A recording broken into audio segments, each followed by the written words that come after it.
Good morning class fifth students. अब हम पाठ 7 के समझे कि नहीं कि प्रश्न उत्तर याद करेंगे। पहला प्रश्न है तकिया कलाम क्या होता है। तो उत्तर है इसका,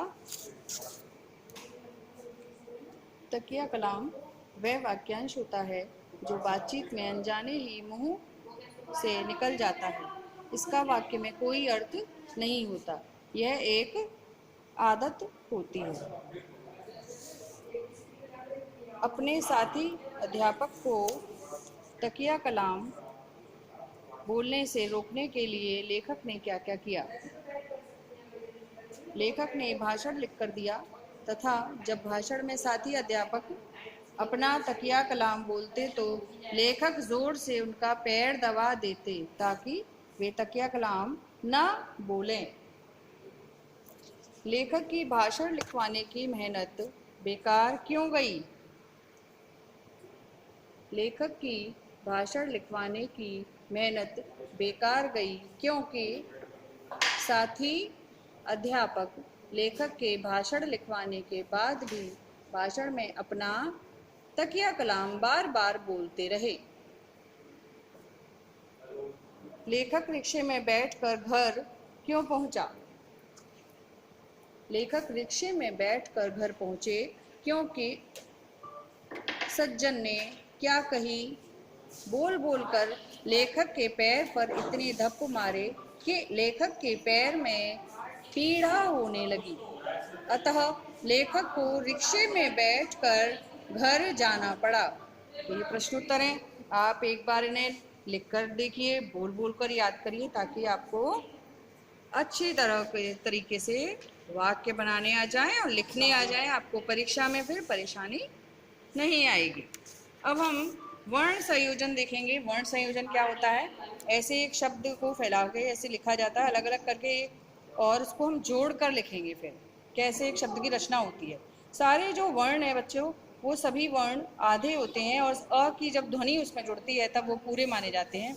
जैसे स में अ की ध्वनि जुड़ेगी तब ये पूरा स बोला जाएगा। स दो बार ज है क्योंकि ज आधा ज फिर आधा ज मिलाकर एक पूरा ज है। ज और अ मिलाकर बना ज।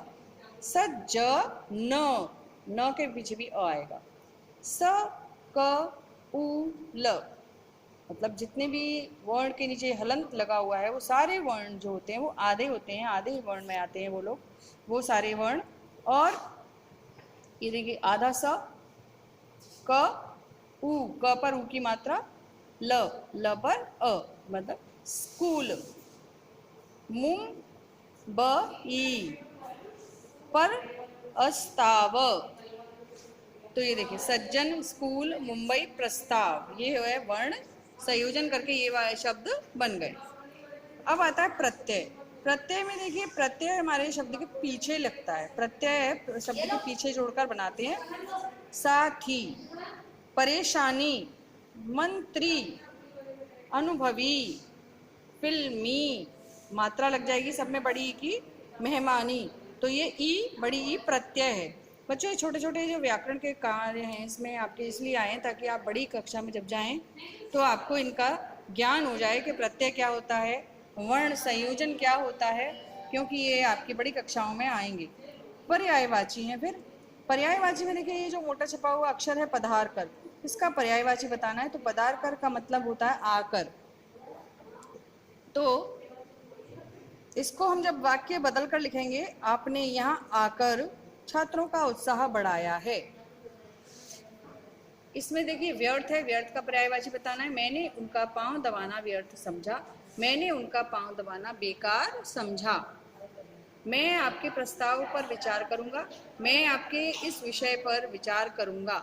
या सुझाव भी लिख सकते हैं, प्रस्ताव को हम सुझाव भी बोलते हैं। एक सज्जन ने लेखक की टांगे ही तोड़ दी। एक अच्छे व्यक्ति, सज्जन का मतलब अच्छे व्यक्ति, एक अच्छे व्यक्ति ने लेखक की टांगे ही तोड़ दी। तो ये आपको इसमें जो अक्षर लिखे हुए हैं ब्लैक कलर से हाईलाइट हो रहे हैं, ये सारे अक्षरों को आपको पर्यायवाची लिखने हैं। और पर्यायवाची और भी होते हैं, ऐसा नहीं है कि यही जो मैं आपको बता रही हूँ यही शब्द हैं। आप और भी कुछ लिख सकते हैं, जैसे मैंने आपको प्रस्ताव का बताया, विषय, सुझाव, तो आप और भी कुछ लिख सकते हो। और जितना भी अभ्यास कार्य है आप लिख कर देखिए, याद करिए, तो आपको अच्छे से याद हो जाएगा।